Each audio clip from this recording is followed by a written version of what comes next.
Quasi passive voice চেঞ্জের একটি অন্যতম গুরুত্বপূর্ণ অংশ কোয়াসি প্যাসিভ।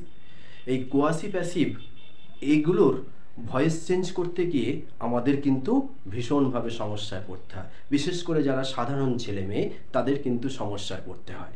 আজকে সেই রকম কোয়াসি প্যাসিভের কয়েকটি উদাহরণ নিয়ে আমরা আলোচনা করব কিভাবে এগুলো করতে হয়। সবচেয়ে বেশি কোয়াসি প্যাসিভ হিসেবে যেটা পড়ে এটা হলো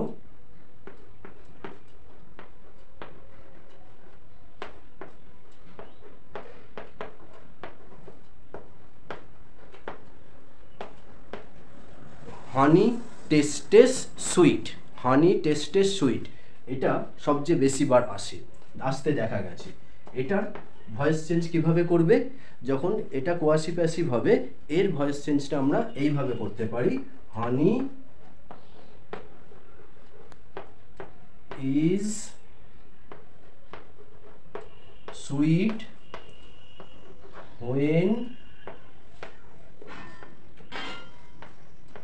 it is tasted. Honey is sweet when it is tasted. এই কোয়াসি প্যাসিভের ভয়েস চেঞ্জগুলো এইভাবে জেনারেলি করতে পারি। আরও যে দু তিনটে আসে সেগুলো একটু দেখে রাখি। যেমন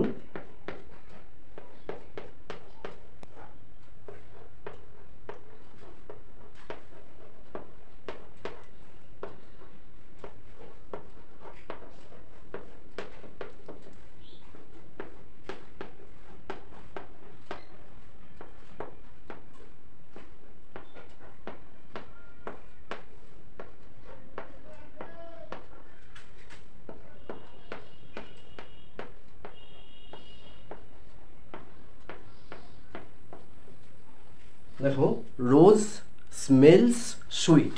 রোজ স্মেলস সুইট এটার যদি ভয়েস চেঞ্জ করতে হয় একই রকমভাবে দেখো কিভাবে হবে, rose is sweet when it is এখানে স্মেলস ছিল, তার third form smelled, it is smelled করতে হবে।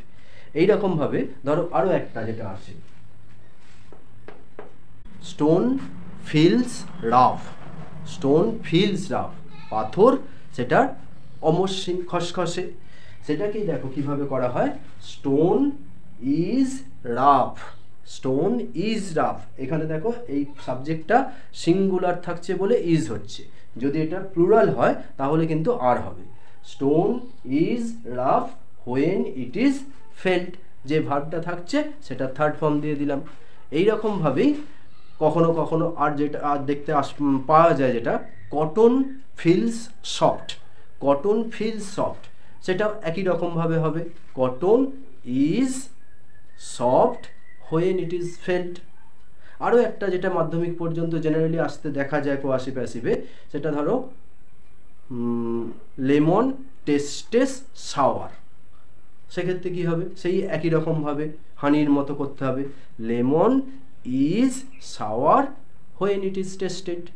কি ইজি না? তাহলে এই কোয়াসি প্যাসিভ যেটা করতে কিন্তু অনেকেই সমস্যায় পড়ে, এই কয়েকটি উদাহরণ যদি তোমরা খুব ভালো করে মাথায় রাখতে পারো তাহলে কিন্তু আর কোয়াসি প্যাসিভ কখনো আটকাবে না। ওকে, বাই।